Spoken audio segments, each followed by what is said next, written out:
Captain Stanley Griffith felt the rush of panic that comes with any unexpected life-threatening emergency. Like any good pilot, he swallowed his fear and fell back on his training, reaching for the checklist with one hand while hitting the manual deployment button for the ram air turbine with the other.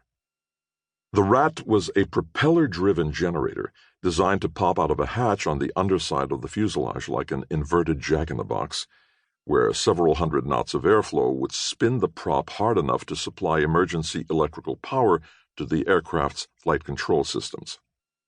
If the Rat had been functional, a status lamp would have illuminated when the little turbine generator came up to speed, but the electronic components in the emergency power device had also been wiped out. Griffith knew nothing about the pulse, and he didn't have time to wonder why the Rat wasn't doing its job. He went on resetting circuit breakers and toggling battery backup switches while he searched for any emergency procedure that might actually help.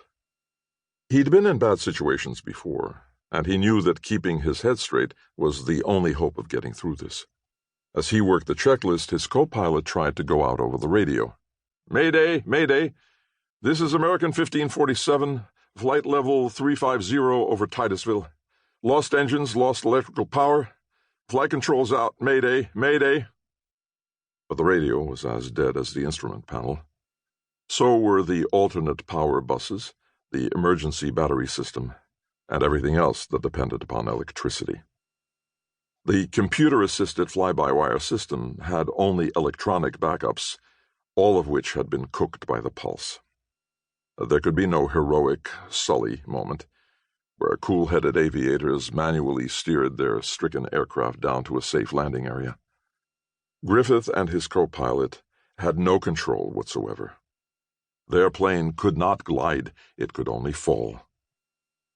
Back in the passenger section, the cabin lights were dark, the ventilation system had exhaled its last breath, and the whine of the engines had been replaced by the rising shouts of terrified human beings.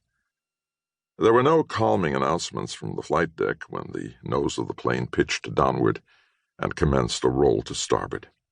Clouds streaked past the windows at a dizzying rate as the loss of altitude accelerated and the G-forces began to mount. The handful of passengers, not shrieking their lungs out, fumbled with the screens of unresponsive cell phones, trying and failing to make final calls to loved ones. Johnson Space Center, Houston, Texas. Irene Harper looked around as Eleanor Moseley strutted into mission control like she owned the place. As acting deputy administrator of NASA, Moseley was entitled to a certain amount of proprietary conceit, but there was such a thing as carrying it too far. Harper didn't actively dislike the deputy administrator. It was just that Moseley never stopped politicking long enough to do anything useful. Harper had little patience for people who valued upward mobility over accomplishing the mission.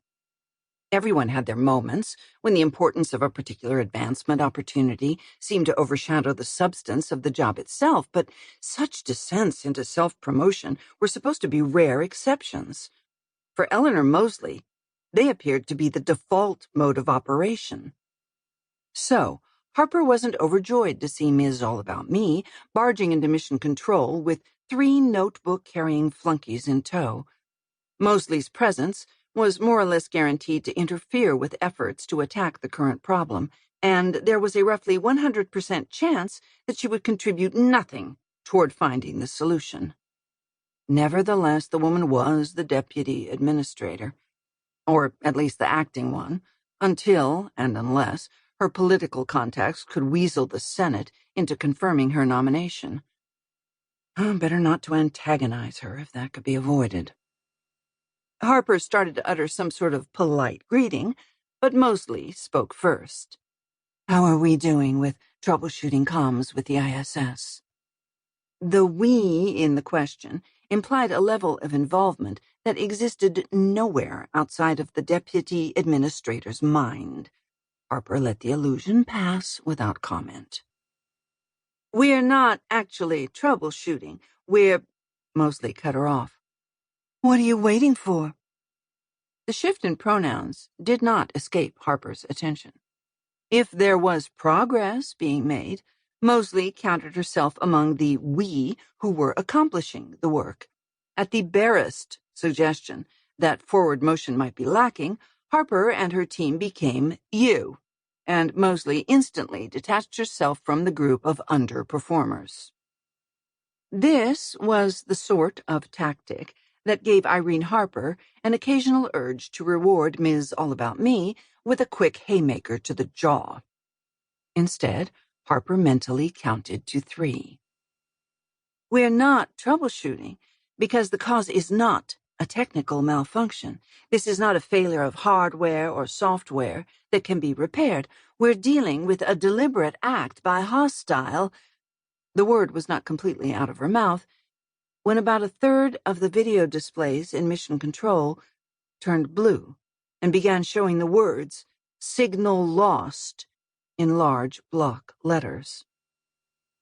Harper caught the change out of the corner of her eye and stopped speaking. What was that? What just happened?